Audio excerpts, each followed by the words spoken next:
of the Penal Code, I am satisfied that the circumstances presented in this case, taken cumulatively, form a chain so complete that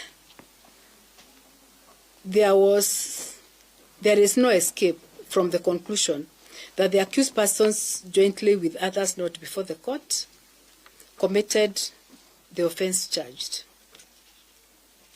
The evidence on record irresistibly points to the fact that the accused persons with malice aforethought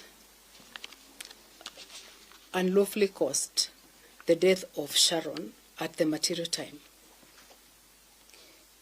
It is therefore my finding that the prosecution has proved its case against the first, the second, and the third accused persons beyond any reasonable doubt.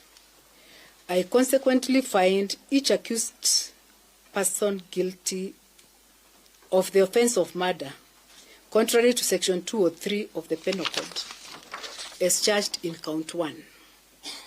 Each accused is accordingly convicted under Section 322 of the Criminal Procedure Code.